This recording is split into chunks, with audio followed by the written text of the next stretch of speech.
Şəhərimizin iqtisadi vəziyyəti fana olduğu üçün sənət və işi olmayanlar çəkilib kəndlər və başqa şəhərlərə gedirdilər. Əhalinin ziyalısını Bakı və ən dələduz qismini də Aşqabad cəlb edirdi. Bir qismi də Ağdama qazanc dalınca gedib və yayda şəhərdə buraxdığı ailəsinin yanına dönürdü. Bu mühacirət qonşularımızda belə gözə çarpırdı. Keçəl Səməd köçüb yerinə bir lotu zərgər gəlmişdi. O zaman A şəhərdə böyük bir sərvət sahibi olmuşdu. Bu ölüm lotular üçün əlverişli bir vəqə oldu. Yuxarıda adı zikr olunan məşhur molla o saat arvadını boşayıb bu zənginin arvadı ilə evləndi. Zərgər də bu məsələyə qarşı yabancı qala bilməzdi. Zənginin iki gənc oğlunun xərcinə olaraq küçədə ziyafətlər verirdi. Çocuklarla artırmadakı pəncərənin önünə toplaşıb kef məclisinə tamaşa edərdik. Musiqi çalınır, xanəndə zəngülə vurur, kərəz yeyilirdi. Zərgər müsamirə proqramını tez-tez dəyişərdi. Bir axşam bir dərviş çağırılmışdı. Nağıla başladı. Məclisin ortasında ayaq üstə durub cürbəcür hərəkətlər yaparaq nə gözəl nağıl söyləyir. Təsəvvür ediniz, bir nağıl 3 ay davam etdi. Hər axşam da dərviş hekayəsini dadlı bir yerdə kəsib bizi maraq içərisində buraxırdı. O biri axşamı səbirsizliklə gözləyərdik. Vəba ili evdən dışarı çıxmamız qadağan edilmişdi. O ağır il zorla yadımdadır. Mollaların əmrinə görə bu Allah bəlasından xilas olmaq üçün xalq ayaqyalın, başı açıq Cıdır düzünə, müsəllaya çıxmışdı. Allahın nəzərini cəlb etmək üçün o günü südəmər uşaqlara süd verməkdən analar mən olunmuşdu. Qorxunc il idi. Adam milçək kimi qırılırdı. Əlimdə bir parça gilirməni və sarımsaq taxtapuşda oturub ətrafı seyr edirdim. Gilirməni ilə sarımsaq vəba dərmanı sayılırdı. Evimizin arxa tərəfində Qara Aslanla qızı vəbadan ölmüşdü. Bütün qonşularımız qorxu içində idi. İndi bu Qara Aslanın və qonşuluğundakı Lal Sarayın evini Ları Muxtar almışdı. Bu Ları zənnimcə şəhərin ən ucaboy adamı idi. Arvadı ilə bərabər təndirdə çörək bişirib satırdılar. Arvad həmişə əkiz doğar və hamısı da oğlan olardı. Mən Şuşanı tərk edərkən bunların 14 oğlu vardı. Eşitdiyimə görə sonralar Ları Muxtar təkrar evlənmiş və ikinci arvadından da bir sürü uşağı olmuşdu. Lal Sarayda bir sir var idi. Xalq arasında əyarı çox da yaxşı deyildi. Deyərdilər ki, evində arvadlarla kişiləri görüşdürür. Kim bilir? Hər halda bu ən bədbəxt bir arvad idi. Bir oğlu iflicdən yatağa yamanmışdı. Böyüyü köçüb şəhərdən getmişdi və anasına heç bir köməyi dəymirdi.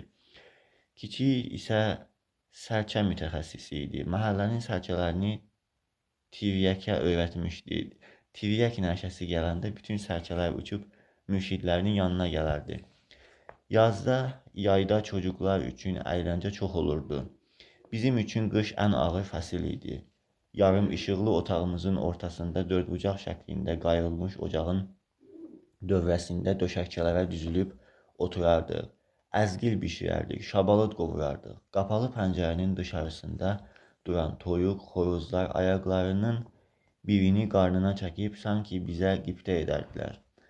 Ayaz axşamlar qulağımız küçədə olardı. Bir də gözəl səslə oxurdular. Şormaza noxud, ağca noxud, əla yeməli noxud. Anamıza yalvarardıq, noxudçunu çağırardıq.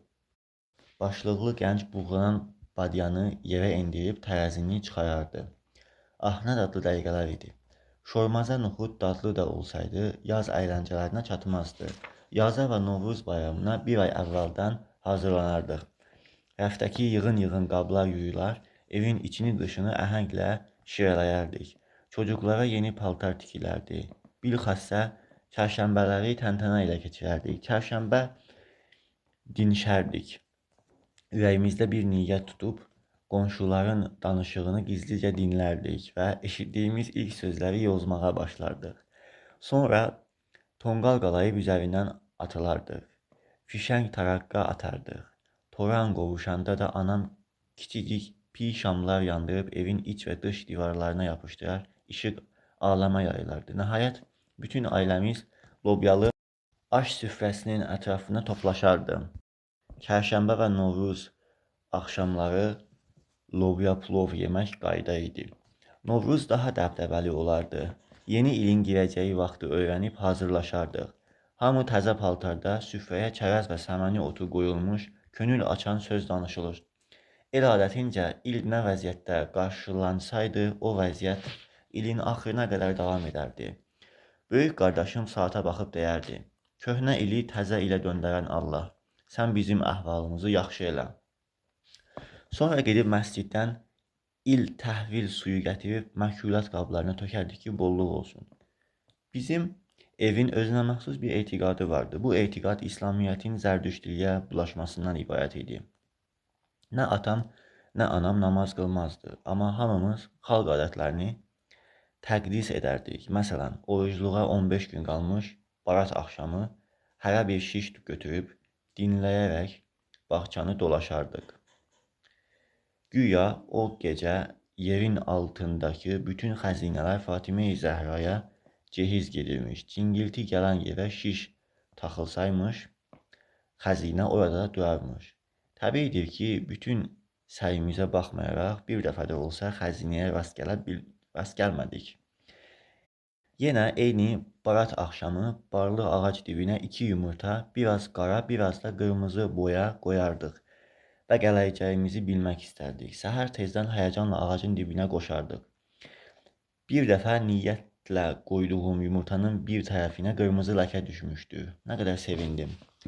Yaz dumanı şəhəri bürüyüb göz gözü görmürdü. Rütubətli gündə haraya gedəcəksən ki? Yenə pəncərəni salıb ocağın qırağına yığışardıq. Dumana qarşı tədbirlər lazım idi. Bir ip götürüb şəhərdəki leçələrin 7-sinin adına 7 düyün salıb ocaqda yandırardıq. Sonra dumanın özünə müraciət edərək onu qorxudardıq. Duman, qaç, qaç, qaç. Səni qayadan atarlar. Dumanın qaçması üçün hər kəs çalışardı. Çocuklar dodu gəzdirərdilər. Üzərinə qırmızı bir dairədən ibarət olan dodu günəşin müqəvvası idi. Bunu qapı-qapı gəzdirib oxuyardılar. Dodu dodunu gördünüzmü? Doduya salam verdinizmi? Dodu gedəndən bəri bir gün üzü gördünüzmü? Eşək batıb palçığa, ayağından nal çıxa. Qara qayanın dibindən bir qırmızı gün çıxa. Qara qaya Şuşanın şərqində bir dağ adıdır. Qızlar da ayrıcı olaraq günəş həsrətində oxuşardılar. Gün getdi su içməyə, qırmızı donun biçməyə. Keçəl qızın qoydu evdə, saçılı qızın götdü gəldi. Budu gəldi ha, budu gəldi. Atam Ağdamda nüsxəbəndlik edərdi. Bu şəhərə ildə 3-4 dəfə gələ bilirdi. Hər gəldikdə də bir həftə qalardı. Bu gözəl həftələr anamız üçün deyil, yalnız biz çocuklar üçün gözəl idi. Meyvə, xoruzbeçələr, yağyavanlıq gətirərdi. Yeyərdik, içərdik, xoruzbeçələrlə əylənərdik. Nəhayət, gözəl həftə gəlib keçər, zavallı atamın pulu qutarardı və şənbə günü yenə kəndə yola düşərdi. Bu gözəl həftələrin özünə məxsus bir faciəsi vardı. Atamla anamın sözləri bir-birinə xoş gəlməzdi. Nəticədə atam həmişə şikayətlənər, anam da ağlardı. Bu qovğa bizim körpə ürəklərimizdə dərin kədərlər oyadırdı. Lakin səbəbini dərk edə bilməzdik. Böyüdükdən sonra ailə faciəsinin sirrinə vaqif olmağa başladım. Atamın birinci arvadı ölmüşdü, ikincisini boşamışdı, anam üçüncüsü idi. Atam anamdan yəqin 25 yaş böyük idi. Ailə faciəsinin sirri burada idi. Anam atama qarşı hörmətsizlik etmirdi, vəfasızlığı fikrinə belə gətirmirdi. Ancaq qismətə inanaraq bəxtindən küsmüşdü. Bu həyata qarşı olan küskünlük bizə də sirayət etmişdi. Bilxassa mən həyatımın sonuna qədər uğursuz olacağına çocukluğumun ilk dövründən inanıb qəlbimdə qəm kitabı daşıyırdım. Həyatın acılıqlarını duyaraq çocuq xəyalıma qəribə fikirlər gəlirdi. Ərəbistanda olsaydım, yəqin peyğəmbər olardım, deyə düşünürdüm. Peyğəmbər neçin? Dərdliləri ətrafıma toplamaq üçünmü? Xatirimdə deyil. Məktəb yaşıma çatmışdım. Məni aparıb Kar xəlfənin Molla Mehdinin məktəbinə qoydular. Böyük bir otaqda 30-40 tələbə oturmuşdu. Aralarında bığ yerləri, tərləmişləri də vardı. Xəlfə yuxarı başda döşəkçənin üstündə oturub dərs deyirdi. Yanındakı küncə falaqqa və bir dəstə çubuq söykənmişdi. Dərs haqqı ayda 2 şahıdan 5 şahıya qədər idi. Hallı halına görə. Mən 5 şahı verdiyim üçün bəzi imtiyazlarım vardı. Mollanın yanında oturardım. Hərdən məni içməli su dalınca göndərərdi. Dərsimi də bizzat, yəni şəxsən özü deyərdi. 2 şahlılıqlar kimi böyük tələbələrə tapşırmazdı. O zaman məktəblərdə dərs fars dilində keçirilərdi. Türkçə məktəb kitabı yox idi. Yazma çərəkə vasitəsilə əlifba öyrədildikdən sonra Quran, Sədi, Hafiz, Tarix Nadir, Cami-i Abbas oxudardılar, məşq yazdırardılar. Bu da müəyyən formalı məktub və tüccari övraqlardan ibarət idi. Övraq vərəq sözünün cəm şəklidir. Tələbə Quranı oxuyub bitirdikdə molla ona bərk bir şapalaq çəkər, sonra əllərinin baş barmaqlarını iplə bağlayıb Quranın üstünə qoyardı. Yanında da bir tələbə qoşub evlərinə xələt dalınca göndərərdi. Hər bir tələbənin dərsi başqa-başqa idi. Bir-bir mollanın yanına gəlir, dərsini alıb çəkilirdilər. Molla hərdən bir çubuğu yerə vurub, oxuyun dedikdə hər ağızdan bir səs çıxıb məktəb gürültü ilə dolardı. Günorta azana qədər bu qayda ilə oxuyurduq. Sonra bizi çaşda buraxardılar. Nahar edib təkrar geri dönərdik. Bu dəfə molla bizi böyük tələbələrə tapşırıb sabah ertə aldığımız dərsi dişətdirərdi. Kimin neçə səhvi olsaydı yazılıb mollaya təqdim edilərdi. Falaqqa ortaya çəkilib kiminin ayaqlarına, kiminin əllərinə çubuqdan döşənərdi. Növbə gələnə qədər başımıza çarə arardıq. Əlimizi sürətlə döşəməyə sürtüb keydərdik ki, çubuğun ağrısını bilməyək. Ayaqların da çarəsini tapan olurdu. Bəzi tələbələr özü ilə məktəbə dalaq gətirir, ayağının altına yapışdırıb corabı üstündən geyirdi. Molla bir-iki çubuq vuran kimi dalağın qanı corabdan dışarı çıxardı və molla qorxuya düşüb falaqanı endirirdi. Məktəbin özünəməxsus qaçaqları olardı. Qaçmış tələbənin dalınca 3-4 igid tələbə göndərilərdi. Şəhəri gəzib qaçanı tutardılar. Məktəbə gətirilən kimi falaqa hazır olardı. Nə yemisən? Turşulu aş. Qışda məktəb daha da əyləncəli olurdu. Hər 3-4 nəfərin bir saxsı manqalı vardı. Evdən kömür gətirib onu qalardıq. Beytləşmə başlanardı. Bismillahı çəkdim, düşdüm meydana. Gözüm düşdü sənin kimi ceyrana. A, gətir. A içində biqərarəm. Aç başını, gör necə yararəm. M, gətir. Minmərəm, mindirmərəm. Mən ailəmi dindirmərəm. Du zəbər, kaf istərəm. Du zəbər, lam.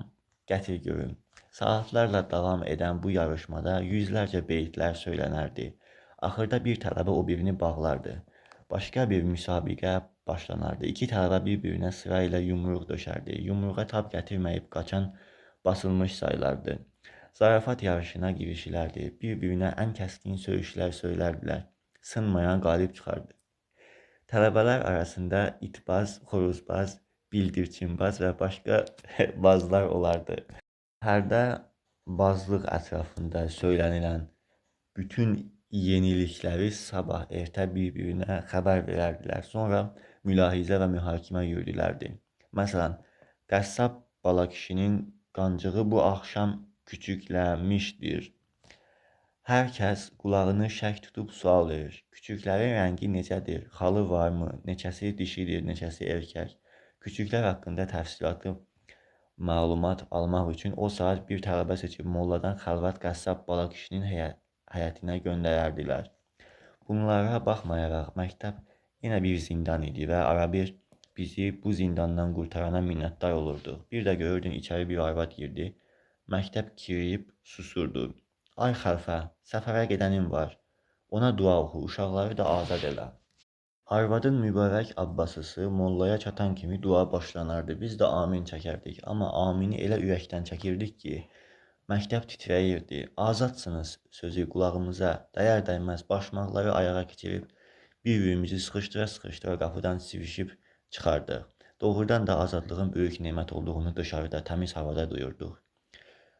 Kar xəlfə böyük bir məfkürə daşıyırdı.